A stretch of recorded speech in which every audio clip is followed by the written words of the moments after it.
السلام علیکم ورحمۃ اللہ وبرکاتہ۔ دیکھیے، اگر کوئی بھائی لائیو چلا رہے ہوں تو وہ لائیو بند کر دیں پلیز۔ ریکارڈنگ کے لیے تو میں نہیں منع کر رہا ہوں، لیکن لائیو نہ چلائیں۔ چلا رہے تو بند کر دیں۔ کہ آج کے اس پرفتن دور میں ہر انسان جب اپنی روزی روٹی اور اپنے دنیاوی مسائل میں الجھا ہوا ہے، ایک ایسے دور میں جب بڑی تعداد میں مسلمان نوجوان لڑکے دین ہی نہیں، انسانیت اور شرم و حیا اور غیرت کے تقاضے بھی بھول چکے ہیں، ایک ایسے دور میں جب مسلمان لڑکیوں کی ایک بڑی تعداد ارتداد کے فتنے کا شکار ہو رہی ہے، ایک ایسے دور میں جب مسلمانوں کی ایک بڑی آبادی شرک و بدعت کے گڈھے میں پھنسی ہوئی ہے، جہالت سر چڑھ کے بول رہی ہے، ایک ایسے دور میں کسی دینی ادارے کو قائم کرنا اور چلانا یہ کوئی آسان کام نہیں ہے میرے ساتھی۔ غیروں سے زیادہ اپنوں سے ڈر لگتا ہے، دشمنوں سے زیادہ دوستوں کی نادانی سے ڈر لگتا ہے۔ حالات ایسے بن چکے ہیں کہ ایک مدرسہ قائم کرنا، ایک دینی ادارہ چلانا بسا اوقات اتنا مشکل بن جاتا ہے کہ میں نے بعض اداروں کے ذمہ داروں کو روتے ہوئے دیکھا ہے۔ ہاسٹل میں بچے رہ رہے ہیں، ان کے کھانے کے لیے اناج چاہیے، اس اناج کے لیے انہیں سیٹھوں کے دروازوں پہ بھیک مانگنی پڑتی ہے۔ اور صرف رمضان میں نہیں، سال کے 12 مہینے کبھی ان کو فون کر رہے ہیں، کبھی ان کو فون کر رہے ہیں، کبھی یہاں سے ضرورتیں پوری کر رہے ہیں، اور بڑی مشکلات کے بعد یہ ادارے چلتے ہیں۔ ہمیں اور آپ کو اس درد کو محسوس کرنا پڑے گا، اور ہمیں یہ بات سمجھنی پڑے گی کہ قرآن کریم کو سیکھنے سکھانے والے جن اداروں میں قرآن حفظ کرایا جاتا ہے، جن اداروں میں سنت کی تعلیم ہوتی ہے، یہ اس دور کے ہم کھلے الفاظ میں کہہ سکتے ہیں کہ قرآن میں جو فی سبیل اللہ کا لفظ آیا ہے، اس کا ایک بہترین مصداق ہمارے ملک کے ماحول میں یہ دینی ادارے ہیں میرے ساتھ۔ اللہ کے پیارے نبی نے کیا فضیلتیں بیان کی ہے، بہت آپ نے سنا ہوگا۔ کبھی آپ نے فرمایا خیرکم من تعلم القرآن وعلمہ، تم میں سب سے بہترین انسان وہ ہے جو قرآن کو سیکھے اور سکھائے۔ کبھی آپ نے فرمایا ان اللہ یرفع بہذا الکتاب اقواما ویضع بہ آخرین، اللہ تعالیٰ اس کتاب کے ذریعے بہت سارے لوگوں کو عزت دے گا اور بہت سارے لوگوں کو ڈاؤن کرے گا۔ کبھی آپ نے فرمایا اقرأوا القرآن فإنه یأتی یوم القیامة شفیعا لأصحابہ، اے میری امت کے لوگوں، تم قرآن پڑھا کرو، یہ قرآن قیامت کے دن تمہارے حق میں سفارش کرے گا۔ جس دن بیٹا باپ کے لیے سفارش نہ کرے گا، باپ بیٹے کے کام نہ آئے گا، دوست دوست کے کام نہ آئے گا، اس دن یہ قرآن تمہارے کام آئے گا۔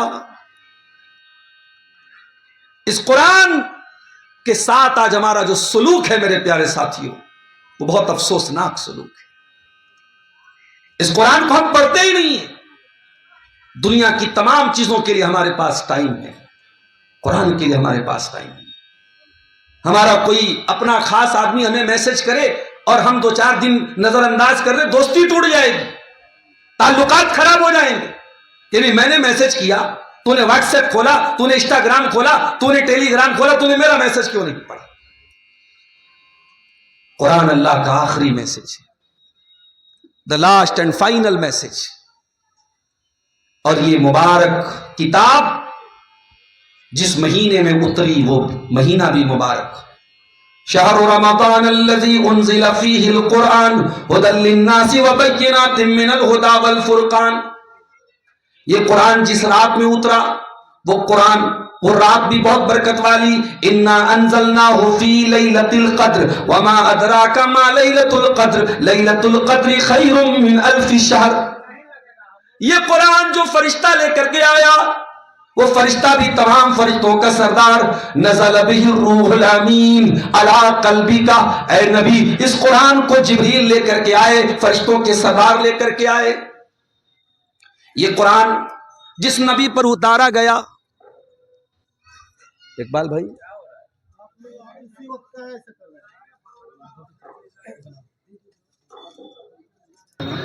تو قرآن کریم ایک ایسی کتاب ہے میرے پیارے ساتھیوں جو ہر اعتبار سے برکت والی کتاب ہے۔ جو فرشتہ لے کے آیا، فرشتوں کا سردار، جس مہینے میں اترا قرآن وہ مہینوں کا سردار، جس رات میں اترا یہ قرآن وہ رات 1000 مہینوں سے تقریباً 84 سال سے بھی افضل اور بہتر، اور جس نبی پر یہ قرآن اتارا گیا وہ تمام نبیوں کا سردار جناب محمد رسول اللہ صلی اللہ علیہ وسلم۔ اور اللہ کے رسول کے اوپر جب یہ قرآن اتارا گیا تو جس پارٹ آف باڈی کا ذکر کیا گیا، جس عضو کے اوپر، جسم کے جس حصے کے اوپر یہ قرآن اترا وہ دل ہے۔ علی قلبک، اے نبی یہ قرآن آپ کے دل پر اتارا گیا، اور دل بھی تمام انسانی باڈی کا سردار ہے۔ اس لیے یہ کتاب ہر اعتبار سے اعلیٰ و ارفع، یہ اللہ کی آخری کتاب ہے میرے پیارے ساتھیوں۔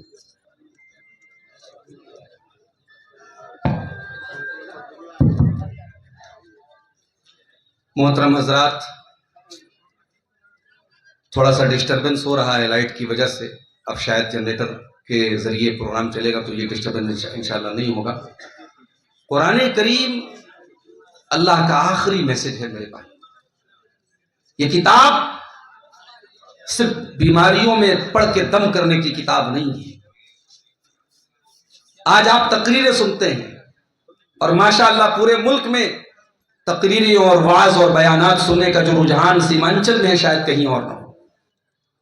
3 گھنٹے کی تقریریں آپ سننے کا جگر رکھتے ہیں، مگر یہ بات بھی نوٹ کر لیجئے کہ دنیا میں اگر کوئی کتاب ہے کہ اس سے بہترین وعظ و نصیحت کوئی نہیں ہو سکتی، دل کو بدلنے کے لیے اس سے بہترین کوئی نصیحت اور کوئی کتاب نہیں ہو سکتی، تو وہ بھی قرآن ہے۔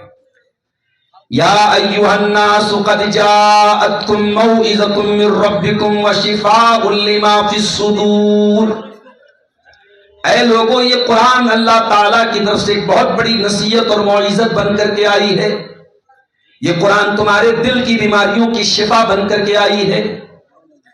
یہ دل میں ہمارے جو بیماریاں ہیں، لالچ کی بیماری، خود غرضی کی بیماری، دنیا کی ناجائز محبت کی بیماری، مال کی ناجائز محبت کی بیماری، ان تمام بیماریوں کا علاج قرآن میں ہے میرے بھائی۔ ہمارے دلوں کی سختی کو اگر کوئی کتاب پگھلا سکتی ہے، کوئی چیز ہمارے دل کی سختی کو دور کر سکتی ہے تو وہ قرآن۔ لو انزلنا هذا القرآن على جبل لرأيته خاشعا متصدعا من خشية الله، اس قرآن کو اگر ہم نے کسی پہاڑ کے اوپر بھی اتارا ہوتا تو پہاڑ بھی اللہ کے خوف سے ریزہ ریزہ ہو جاتا، چور چور ہو جاتا۔ ہمارے دل کی کیا حیثیت؟ یہ تو معمولی گوشت پوست کا بنا ہوا دل ہے۔ یہ دل اگر واقعی میں قرآن سے جڑ جائے میرے بھائیوں، دل کا کٹھور پن، دل کی سختی یہ دور ہو جائے گی میرے عزیزوں۔ لیکن افسوس یہی ہے کہ آج ہم اس قرآن کو نہ تو پڑھتے ہیں نہ غور کرتے ہیں۔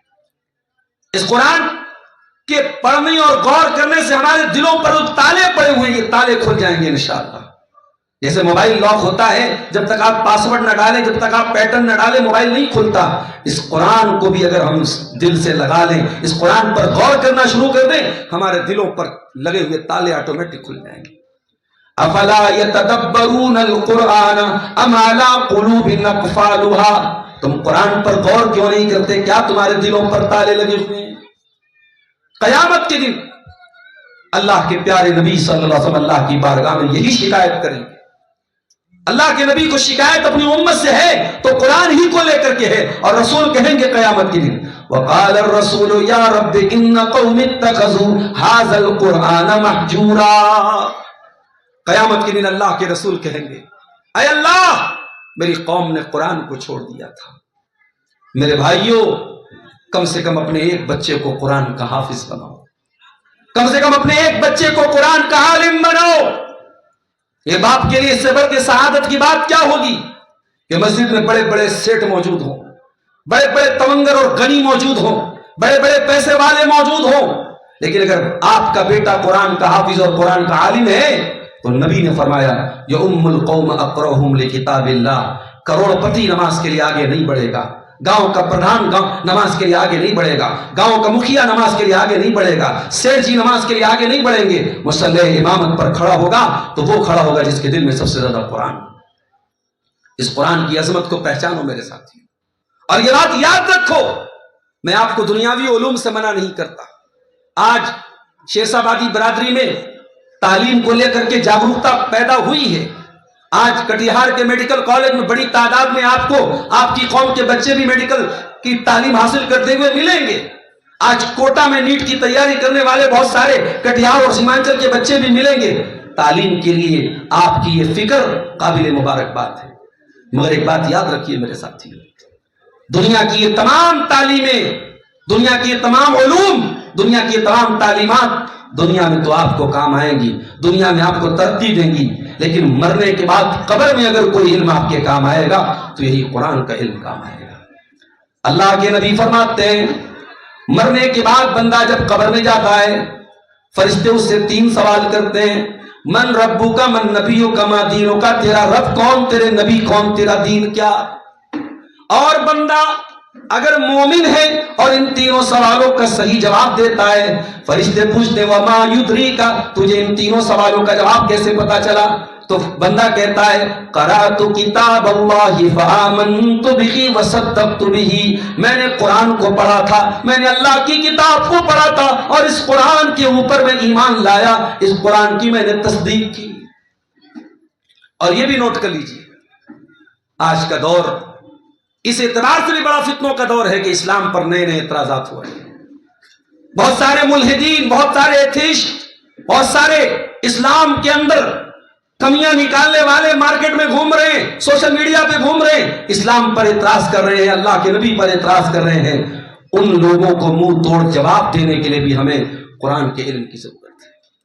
آج ہمارے درمیان ایسے لوگ بھی ہونے چاہیے جن کے پاس قرآن و حدیث کا ایسا گہرا علم ہو کہ جو ملحدین سے بھی مقابلہ کر سکیں, جو اسلام پر کیچڑ اچھالنے والوں سے بھی مقابلہ کر سکیں. اور اس کے لیے سب سے بڑی طاقت قرآن ہے. قرآن کہتا ہے وجاہدہم بہ جہادا کبیرا, قرآن کے ذریعے جہاد کرو. دشمنوں سے ان کے اعتراضات کا مقابلہ کرنا ہے, دشمنوں کے الزامات کا جواب دینا ہے, تو یہ قرآن یہ بالکل تسلی بخش جواب دیتا ہے. اگر قرآن پر گہری نظر ہے اور قرآن کو آپ نے اچھے سے پڑھا ہے تو انشاءاللہ آپ ہر اعتراض کا جواب دے سکتے ہیں میرے ساتھی. اور اخیر میں ایک بات کہوں گا میرے بھائی, یہ حفظ قرآن کا ادارہ شروع ہو رہا ہے, بچے یہاں رہ کر کے انشاءاللہ پڑھیں گے. آپ یہ بات بھی نوٹ کر لیجئے کہ ہمارے نبی کی اپنی پرسنل لائف میں آپ نے اپنی فیملی سے زیادہ, اپنے بچوں سے زیادہ علم دین سیکھنے والوں کی ضرورتوں کو محسوس کیا ہے. میں ایک روایت آپ کے سامنے پڑھنا چاہتا ہوں مسند احمد کی. اللہ کے نبی کی لاڈلی بیٹی حضرت فاطمہ رضی اللہ تعالیٰ عنہ ایک مرتبہ اللہ کے نبی کے پاس آتی ہیں, اے اللہ کے رسول, میں پریشان ہوں, سارے کام اپنے ہاتھوں سے کرنے پڑتے ہیں, اپنے ہاتھوں سے چکی چلاتی ہوں, اے اللہ کے نبی اگر ہو سکے تو مجھے کوئی غلام دے دیجیے. نبی اکرم نے کیا جواب دیا؟ کہا اے فاطمہ, جب تک میری مسجد میں دین کا علم حاصل کرنے والے اصحاب صفہ کے کھانے پینے کا انتظام نہیں ہو جاتا, یا آج کے زبان میں اور آج کے الفاظ میں یہ کہہ سکتا ہوں, جب تک میرے مدرسے کے ہاسٹل کے طلباء کا انتظام نہیں ہو جاتا, جب تک ان کی خورد و نوش کا انتظام نہیں ہو جاتا, ان کے کھانے پینے کا انتظام نہیں ہو جاتا, اے فاطمہ تیرا باپ تجھے غلام نہیں دے سکتا ہے, تجھے ایک لونڈی نہیں دے سکتا ہے, تجھے آسانی نہیں دے سکتا ہے. آپ نے اپنی بیٹی کی ضرورتوں کو قربان کر دیا, کس کے اوپر؟ اپنے مدرسے میں اپنی مسجد میں پڑھنے والے دین کے طلباء کے لیے، اصحاب صفہ کے لیے آپ نے اپنی بیٹی کو تسبیح سکھائی. اے میری بیٹی جب تو رات میں بستر پہ سونے جایا کر تو 33 مرتبہ سبحان اللہ پڑھ لے، تو 33 مرتبہ الحمدللہ پڑھ لے، تو 34 مرتبہ اللہ اکبر پڑھ لے. فذالکما خیر لکما من خادم، یہ تسبیح پڑھ لے، تجھے کسی خادم کسی غلام کی ضرورت نہیں پڑے گی. یہ تربیت کی تھی اللہ کے نبی صلی اللہ علیہ وسلم نے اپنی بیٹی کی. میرے ساتھیوں آج مدرسے کھل رہے ہیں لیکن ہمیں افسوس کے ساتھ کہنا پڑتا ہے کہ آج ہماری توجہ جو ہونی چاہیے وہ نہیں ہو رہی. ابھی رمضان کا مہینہ آ رہا ہے، آپ جا کے دیکھیے بڑے بڑے شہروں میں، اور اسی بہار اور جھارکھنڈ اور بنگال کے میں علماء کو دیکھتا ہوں، سفرا کو دیکھتا ہوں، بیچارے در در کی ٹھوکریں وہاں کھاتے ہیں. کڑی دھوپ میں جب لوگ اے سی اور کولر میں سو رہے ہو، وہ بیچارے دھوپ میں نکل کے کبھی اس سیٹ جی کے جہاں جا رہے ہیں، کبھی وہاں جا رہے ہیں، صرف اس لیے کہ یہ مدرسے چل جائیں، یہ دینی ادارے قائم رہیں. اور اس میں سے کتنے ایسے اساتذہ ہیں جو بیچارے چند ہزار کی تنخواہیں مہینے میں پاتے ہیں، اور وہ تنخواہیں ان کو تب ملتی ہیں جب وہ رمضان میں گھوم گھوم کے چندہ کرتے. وہ چندہ نہ کریں تو یہ ادارے نہ چلیں. میرے بھائیوں یہ اتنا مشکل ہم نے کیوں بنایا ہے؟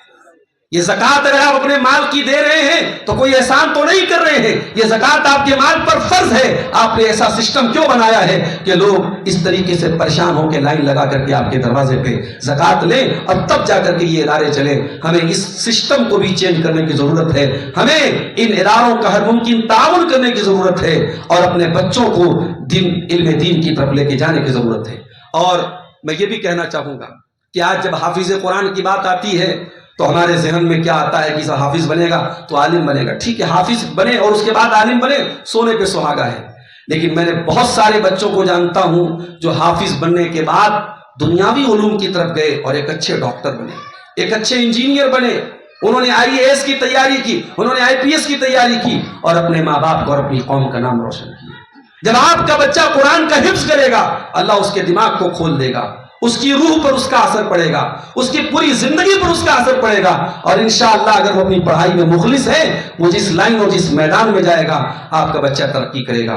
اس لیے ہمارے اسلاف کا طریقہ یہ تھا کہ وہ بچوں کی تعلیم کی شروعات حفظ قرآن سے کرتے تھے. پہلے اپنے بچے کو حافظ بناتے تھے، اس کے بعد ہی آگے کی پڑھائی پڑھاتے تھے. اس لیے ضرور آپ اس طرف بھی توجہ دیں اور اپنے بچوں کو عالم دین بنائیں، حافظ قرآن بنائیں، قرآن سے اپنا ناطہ جوڑیں. اور قرآن سے ناطہ جوڑنے کا ایک بہترین موقع آج سے 5 دن کے بعد ہمیں ملنے والا ہے. رمضان کا مبارک مہینہ شروع ہو رہا ہے. کوشش کیجئے کہ رمضان میں آپ 3 طریقے سے قرآن کی تلاوت کیجئے. ایک حرفی تلاوت ہو، صرف قرآن کو پڑھیے آپ، اس پر بھی ثواب ملے گا. ایک آپ قرآن کی تدبری تلاوت ہو کہ آپ قرآن کو پڑھیں اور غور کریں، اس کی تفسیر بھی پڑھیں. اور تیسری قرآن کی تلاوت جو وہ عملی تلاوت ہو کہ آپ جب قرآن پڑھیں تو جن آیتوں کو آپ پڑھیں ان پر عمل کرنے کی کوشش کریں. اس طریقے سے 3 طریقے سے آپ قرآن کی تلاوت کیجیے اور کوشش کیجیے. علماء نے لکھا ہے کہ عام دنوں میں 3 دن سے کم ٹائم میں قرآن ختم کرنے سے منع کیا گیا ہے، مگر جو فضیلت والے ایام ہیں، جو فضیلت والی راتیں ہیں، اس میں یہ ریسٹرکشن ختم ہو جاتی ہے. اگر رمضان میں ایک رات میں بھی آپ پورا قرآن پڑھ لیں تو کوئی منع ہی نہیں ہے، کوئی ممانعت نہیں ہے. سلف سے یہ بات ملتی ہے، اسلاف سے یہ بات ملتی ہے. ہاں شرط یہ ہے کہ قرآن کی حق تلفی نہ ہو، ایسے انداز میں نہ پڑھا جائے کہ قرآن کو غلط طریقے سے پڑھا جائے. اگر آپ سکون اور اطمینان سے پڑھتے ہیں تو ایک دن میں آپ جتنا بھی قرآن پڑھ سکتے ہیں پڑھیں. اپنی ماں بہنوں سے بھی گزارش کروں گا کہ آپ بھی اپنی زندگی کے شیڈیول میں قرآن کی تلاوت کو شامل کریں.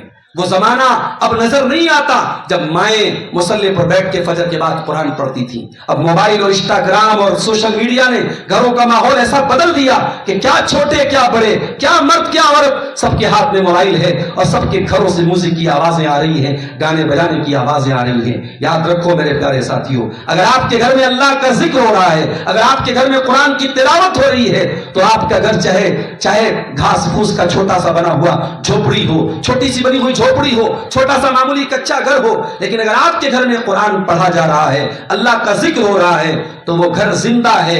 اور آپ ماربل بچھا دیں، آپ ٹائلز لگا لیں، آپ اعلیٰ سے اعلیٰ مکان بنا لیں، اگر آپ کے گھر میں قرآن کی تلاوت کرنے والا کوئی نہیں ہے، نماز پڑھنے والا کوئی نہیں ہے، اللہ کا ذکر کرنے والا کوئی نہیں ہے، اللہ کے پیارے نبی فرماتے ہیں مثل البیت الذی یذکر اللہ فیہ والبیت الذی لا یذکر اللہ فیہ مثل الحی والمیت. جس گھر میں اللہ کا نام لیا جائے وہ گھر زندہ ہے، اور جس گھر میں اللہ کا نام نہ لیا جائے وہ گھر مردہ ہے. دعا ہے رب العالمین سے، الہ العالمین ہم سب کو قرآن قرآن کریم کی عظمت کو سمجھنے کی توفیق عطا فرمائے. اور آج کا جو ہمارے عزیز دوست مولانا اقبال صاحب کا جو یہ انہوں نے ادارہ شروع کیا ہے, اللہ تعالیٰ اس ادارے میں پڑھنے پڑھانے والے تمام لوگوں کو اخلاص کے ساتھ قرآن کریم کی تعلیم کو عام کرنے کی توفیق عطا فرمائے. اور ہمارے پیچھے ہماری جماعت کے کافی علماء موجود ہیں, اس میں ایک ہمارے بہت محترم شیخ ثناء اللہ مدنی حفظ اللہ بھی تشریف لائے ہوئے ہیں. میں ایک بات یہاں پہ کہنا چاہتا ہوں, شیخ نے لاک ڈاؤن کے بعد سے قرآن پر بہت کام کیا ہے. قرآن کا آسان قرآن کے نام سے شیخ نے ترجمہ کیا, اور اب الحمدللہ کئی زبانوں میں, ہندوستان کی کئی زبانوں میں اس کا ٹرانسلیشن ہو رہا ہے. غالباً بنگلہ میں بھی ہو چکا ہے, اب رومن میں بھی کام چل رہا ہے. دھیرے دھیرے شیخ ایک بڑا کام قرآن کے حوالے سے کر رہے ہیں. ہماری نیک خواہشات ہیں شیخ کے ساتھ, اور آپ سب سے گزارش ہے کہ آپ شیخ کے قرآن کے ترجمے کو ضرور پڑھیں, اس سے استفادہ کریں. اور اللہ تعالیٰ سے ہم سب دعا بھی کرتے ہیں رب العالمین شیخ محترم کی ان کوششوں کو قبول فرمائے, اور ہم سب کو, ہم جہاں بھی ہوں, جتنے ہمارے یہاں علماء موجود ہیں اور قرآن کی چھوٹی بڑی جو بھی خدمت کر رہے ہیں, اللہ سب کی خدمتوں کو قبول فرمائے. آمین. وآخر دعوانا الحمدللہ رب العالمین. والسلام علیکم.